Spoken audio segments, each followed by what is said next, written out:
İmam Rıza Aleyhisselamın doğum günü, mövlud günüdür. Hər birinizi bu gözəl bayram münasibəti ilə təbrik edirəm. Allah bu dünyada İmam Rıza Aleyhisselamın o səfalı qəbrinin ziyarətindən, qiyamət günü o həzrətin şəfaətindən bizi məhrum eləməsin inşallah. Təsəvvür eləyin ki, gətirirlər İmam Rızanı Mədinədən və elə yollarla aparırlar ki, hər yerdə də nəzarət edirlər bütün görüşlərinə. Nişapura çatanda səs yayıldı ki, İmam Rıza gəlir bu şəhərə. Bu məsciddə indi burada toplaşan adamlardan neçə dəfə artıq, bəlkə də məsələn 10 minlərlə adam toplaşıb, qələm əlində oturub ki, nə bəlkə bir söz desin, onu qeyd eləyək İmam Rıza. İmam Rıza da əzəmətlə Kəzavərin üzərində gəlir və insanlar da oturub gözləyir ki, indi nə deyəcək. Deyir, dayanır, Kəzavənin pərdəsi çəkilir, İmam Kəzavənin üzərindən bu sözü deyir, bir neçə cümlə sözü deyir və sonra yoluna davam edir.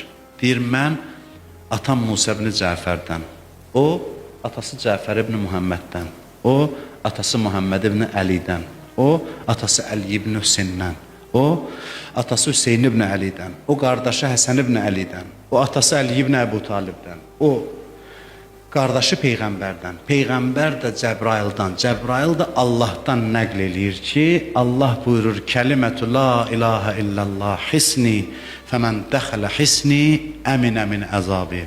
Allah deyir ki, la ilahə illallah kəlməsi mənim qalamdır, kim bu qalaya daxil olsa əzabımdan amandadır. Cəmaat baxır ki, elə bunu ki biz eşitmişdik. Çox eşitmişdi. Biz dayanmışıq, qələm əlimizdəki görək bu nə danışacaq, bu bunu dedi. Tohidin, elə Peyğəmbər dəvətə başlayanda dedi, qulu la ilahə illallah tuflihu, deyin la ilahə illallah nicat tapın. Dəvə biraz hərəkət elədi, gördülər, dayandı. Dayandı, dedi, bi şərtihə və şurutihə, amma onun şərtləri var, və ənə min şurutihə, və mən onun şərtlərindən biriyəm. Bunu dedi və yoluna davam elədi. Dedi ki, Tohidin şərtləri var, Allaha getməyin şərtləri var, bunlardan biri də mənəm. Bunu dedi və getdi. Bu hədis kifayət qədər sadə, amma dolğun bir hədis idi. İnsanlara silsilətü zəhəb niyə deyirlər bu hədisə? Qızıl silsilə. Allaha gedən yolu, ipi anlatdı ki, hardan gedin.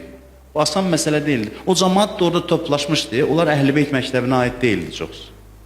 Onlar Əhl-i-Beyt məktəbinə aid adamlar deyildi. O silsiləni xatırlatdı. Tohidi deyən kimi dedi, mən tohidin şərtiyəm. Bu balaca iddia deyil. İndi imamət haqqında cild kitab yazılıb bizə adı gəlir ki, imamətsiz tohid olmaz. Bu özünə deyir ki, Allaha inanmağın şərti mənəm.